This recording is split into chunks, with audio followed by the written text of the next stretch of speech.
یەکانگیری لە ئامانجەکانی کورد و هەرێمی کوردستان لەگەڵ ئەمریکا ئەم پرسە گفتوگۆوەکەم لەگەڵ بەڕێز جەستن تۆماس شارەزای سیاسەتی دەرەوەی ئەمریکا. بەڕێز تۆماس ساڵتان لەبێتۆم کاتتان باش.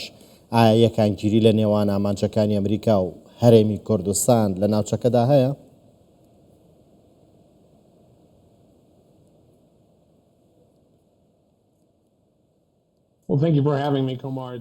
زۆر سپاس بۆم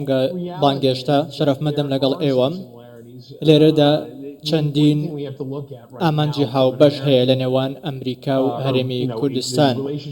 و پەیوەندیەکانی نێوان هەولێر و واشنگتن تەواو تا ڕادەیەک یەکانگیرن. بەڵام لەو چوارچێوەیەدا کە گۆڕانکاریەکی زۆر لە ناوچەکەدا هەیە، بۆ نمونە ئەو گۆڕانکاریانەی لە سووریا ڕوودەدەن کە ڕژێمی ئەسەد ڕووخاوە و سەرۆک ترامپ لەم دوایاندا باسی هەڵگرتنی سزاکانی سەر حکوومەتی نوێی سووریای کرد. ئێمە سەرنجمان لەسەر گۆڕانکاریەکانی ناوچەکەیە و هەروەها ئەو دانوستانانەی کە لە نێوان ئەمریکا و ئێران هەیە لەبارەی پرۆگرامی ئەتۆمی و ئەم سەردانەی سەرۆک وەزیران مەسرور بارزانیش بۆ واشنگتن لە کاتێکی زۆر گرنگدایە. چاومان لەوەیە کە چۆن بتوانین گفتوگۆ لە نێوان حکوومەتی هەرێمی کوردستان و واشنگتن هەبێت سەبارەت بە هەناردەکردنەوەی نەوتی هەرێمی کوردستان و هەروەها گفتوگۆش لە نێوان هەردوو حکوومەت لە بەغدا و هەولێر. ئەمریکا تا چەند خواستی هەیە بەرژەوەندیەکانی لە هەرێمی کوردستان زیاد بکات و چی ئەکات بۆ ئەمە؟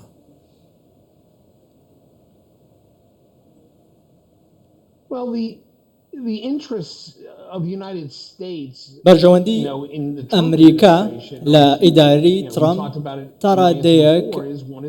جیاوازترە کە زیاتر سەرنجی لەسەر ئابووریە، بەرژەوەندی ئابووریە. سەرۆک ترامپ دەیەوێت ڕێککەوتنێک بکات کە لە بەرژەوەندی ئەمریکا بێت و لێرەدا هەمووان هاوڕان لەسەر ئەمە و سەرۆک ترامپ دەیەوێت ڕێککەوتنێک بکات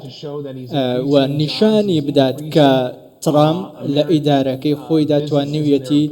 هەلیکاری زیاتر بەڕەخسێنێت، توانیویەتی ئابووری وڵاتەکە ببوژێنێتەوە و ئابووری بە شێوەیەکی دیاریکرا لە ناوچە دیاریکراوەکاندا ببوژێنێتەوە. دەیەوێت ئاشتی دەستەبەر بکات، ئەو بە ڕێگەی خۆی بە ڕێڕەوی خۆی دەیەوێت ئاشتی دەستەبەر کات کە بەدەستهێنانی ئاشتیە لە ڕێگەی هێزەوە. ئەمە هەڵوێستێکی دیاریکراوی ئیدارەی نوێی ئەمریکایە کە دەیەوێت لە ناوچەکەدا هێزی هەبێت، چ لە بواری سەربازی چ لە بواری ئابووریدا. ئەمە سیاسەتی ئەمریکایە و سەردانی هەرێمی سەرۆک وەزیران مەسرور بارزانی بۆ واشنگتن گرنگە و حکوومەتی هەرێمی کوردستان حکوومەتێکی بەهێزە و کار بۆ سەقامگیری دەکات. هەر بۆیەش دەکرێت ئەم پەیوەندیە لە نێوان ئەمریکا و هەرێمی کوردستان هەبێت بۆ ئەوەی ببنە هاوپەیمانێک کار بکەن لەسەر سەقامگیرکردنی ناوچەکە. کەوا بێت دەتوانین بڵین هەرێمی کوردستان و ئەمریکا لەمەشە هاوتەری بن، یەک استراتیژیان هەیە ئەویش سەقامگیری ناوچەکەیە؟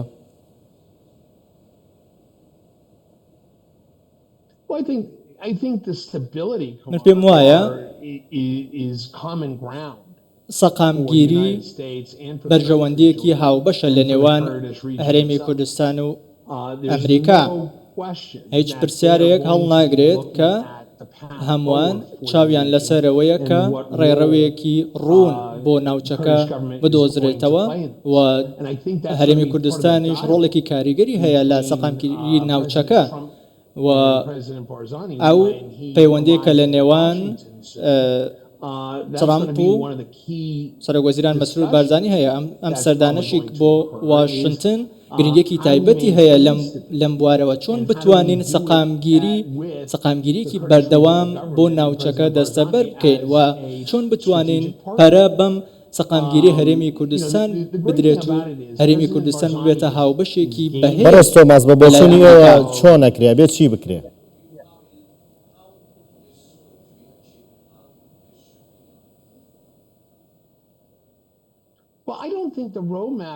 من پێم وانە ئەو نەخشە ڕێگایی ئێستا هەیە نەخشە ڕێگایەکی تەواو کۆنکرێتی بێت ئێمە کار لەگەڵ دۆخەکە دەکەین بزانین چی ڕوودەدات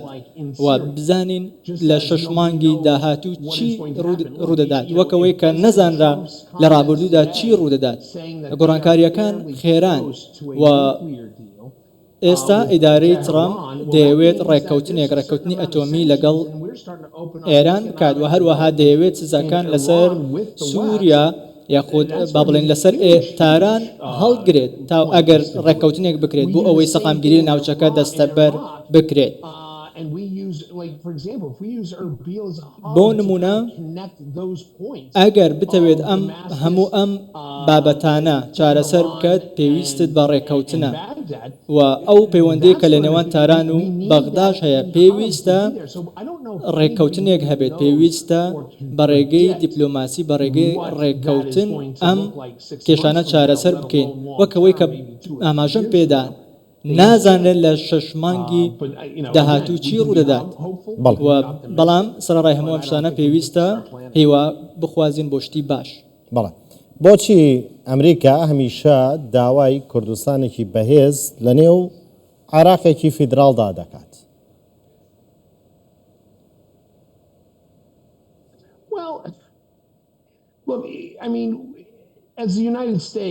سێرکە وەک ئەمریکا سەرنجمان لەسەرەوەی بزانین چی ڕوودەدا لە ناوچەکە لەم ساتەدا چی دەگوزارێت و پێویستە سەیری ئەو شتانە بکەین بزانین لەم ڕێڕەوەی گیراوەتە بەر چی هەیە پێویستە سەیری ڕاستیەکان بکەین کاتێک کە سەیری حکوومەتی هەرێمی کوردستان دەکەین کاتێک سەیری هەرێمی کوردستان دەکەین ئەوان بوونەتە فاکتەری سەقامگیری لە ناوچەکە کە ئەمە شتێکی زۆر پێویست و گرنگە و ئەمەش پێزانین لە واشنگتنەوە جێگەی ڕێز و پێزانینە ئەم سەقامگیری ئەم کارەی هەرێمی کوردستان کە دەیکات ئێستا حکوومەتی ئەمریکا سەرنجی لەسەر ئەوەیە بزانین دەرەنجامەکان چی دەبن بۆ نمونە ئەگەر بەم ڕێڕەوە بەردەوام بین بوون ئەگەر بتوانین هەرێمی کوردستان سەربەخۆ بێت وەک هەرێمێکی سەربەخۆ مامەڵە بکات ئایا ئەمە دەبێتە هۆی ناسەقامگیری یاخود دەبێتە هۆی سەقامگیری بەڕاستە سەیری واقعەکە بکەین زانین چی ڕوودەدات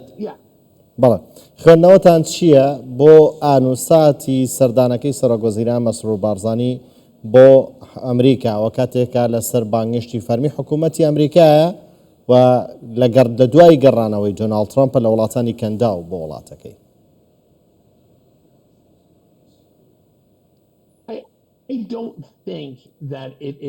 من پێم وان نییە ئەمە لە ڕووی کاتەوە یەکانگیر بێت بەڵام سەردانەکە بۆ واشنگتن لە کاتێکی زۆر گرنگدایە ئێمە سەرنجمان لەسەر سەقامگیریە وەک دەزانین کە سەقامگیری لە هەرێمی کوردستان زۆر گرنگ و سەرنجڕاکێشە و ئەو سەردانشی ترامپ بۆ قەتەر و سعودیە و ئیمارات کە سێ وڵاتی هاوبەشی زۆر گرنگن بۆ ئەمریکا لە ڕووی ئابوووریەوە ئەوەی ئێستا ڕوودەدات ئێمە کە سەرنجمان لەسەر استراتیژیەتی ئیدارەی ترامپە ترامپ سەرنجی لەسەرەوەیەتی پەیوەندێکی باشی لەگەڵ وڵاتانی ناوچەکە هەبێت و دەیەوێت بەرگری لە بەرژەوەندیە ئەمنیەکانی خۆی بکات لە ناوچەکە و وڵاتانی ڕۆژئاوا دەیانەوێت لەگەڵ ئەمریکا لەگەڵ هەرێمی کوردستان بەڕست تۆماس ئەگەر بە کورتی وەڵام بیتەوە سوپاس دەکەم ئەمریکا هیچ پەیامێکی بە دیاریکراوی هەیە بیداتە هەرێمی کوردستان بە تایبەت بەردەوام باس لە گۆڕانکاری لە دۆخی ڕۆژهەڵاتی ناوەڕاستە ئاکرێت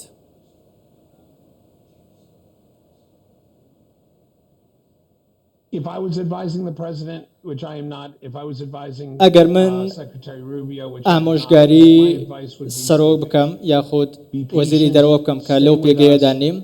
بەڵام ئامۆژگاریەکەم ئەوەیە کە پێویستە خۆڕاگر بن من پێم وایە پێویستە بەرەو پێشچوونێکی زۆر باش لە پەیوەندیەکان هەبێت چونکە تەنیا ئەمە لە بەرژەوەندی ئەمریکانیە بەڵکو لە بەرژەوەندی کورد لە بەرژەوەندی تەواوی ناوچەکەیە بوونی سەقام پێی کوردستانێکی سەقامگیر لە بەرژەوەندی تەواوی ناوچەکەیە. بەڵێ بەرە واشنگتۆنەوە بەڕێز جاستن تۆماس شارەزای سیاسەتی دەرەوەی ئەمریکا سپاس بۆیەوە.